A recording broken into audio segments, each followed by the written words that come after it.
সুপ্রিয় দর্শক, আসসালামু আলাইকুম। আজকে কী রান্না করব ভেবেই পাচ্ছিলাম না। তারপর মনে হলো চিকেন দিয়ে কিছু একটা বানানো যাক, আর অসাধারণ একটি রেসিপি তৈরি করে ফেললাম চিকেন দিয়ে। চলুন দেখে নেওয়া যাক আমার রেসিপিটি। আমি এখানে চিকেনগুলোকে ছোট ছোট পিস করে কেটে নিয়েছি।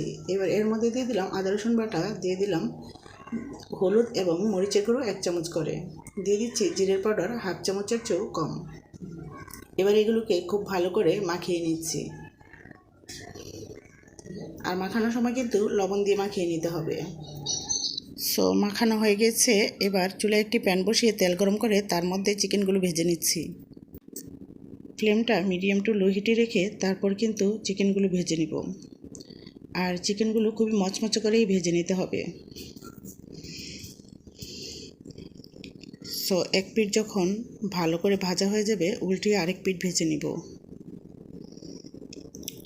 এক পিঠ খুব সুন্দর করেই ভাজা হয়ে গিয়েছে, আমি উল্টিয়ে দিচ্ছি। অপর পাশটাও ভেজে নেব সেম ওয়েতে।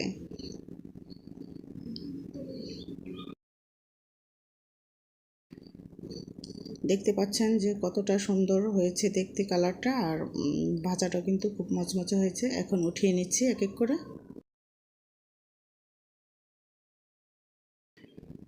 সবগুলো কিন্তু এক এক করে নামিয়ে নিচ্ছি। এবার প্যানের মধ্যে আরেকটু তেল দিয়ে দিচ্ছি পেঁয়াজ কুচি। পেঁয়াজটাকে লবণ দিয়ে তারপর ভেজে নিচ্ছি। লবণ দিলে খুব দ্রুত পেঁয়াজটা ভাজা হয়ে যায়। দিয়ে দিচ্ছি আদা রসুন বাটা। আদা রসুন বাটাটাকে কিন্তু ভেজে নিচ্ছি, খুব মচমচে করে ভেজে নিচ্ছি।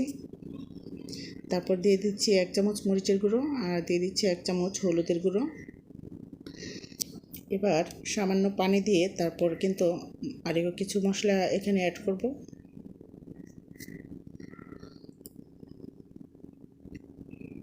দিয়ে দিচ্ছি জিরে পাউডার, দিয়ে দিচ্ছি গরম মশলার পাউডার, আর দিয়ে দিচ্ছি এখানে চিকেন মশলা পাউডার। খুব ভালো করে একটু কষিয়ে নিতে হবে মশলাটা। মশলাটা কষানো হয়ে গিয়েছে, আমি চিকেনগুলো দিয়ে দিলাম। চিকেনগুলো দিয়ে খুব ভালো করে নেড়েচেড়ে নিতে হবে। এবার একটু পানি দিয়ে দিয়েছি। এই পানিটা দিয়েই কিন্তু আমার রান্নাটা কমপ্লিট হয়ে যাবে। যেহেতু চিকেনগুলো খুবই মচমচে করে ভেজে নিয়েছিলাম, রান্নাটা সময় লাগবে না বেশি। এখন কয়েকটা কাঁচামরিচ দিয়ে দিচ্ছি ফ্লেভারের জন্য। ইচ্ছে করলে কাঁচামরিচটা স্কিপ করে নেওয়া যাবে, যাদের পছন্দ হয় দিবেন, না হলে নাই। ভিউয়ার্স, রান্নাটা কিন্তু কমপ্লিট হয়ে গিয়েছে। আমার ভিডিওগুলো যদি ভালো লাগে তাহলে অবশ্যই লাইক কমেন্ট শেয়ার করবেন, সাবস্ক্রাইব করে পাশে থাকবেন। ভালো থাকবেন। ভিডিওটি দেখার জন্য অসংখ্য ধন্যবাদ। আল্লাহ হাফিজ। আসসালামু আলাইকুম।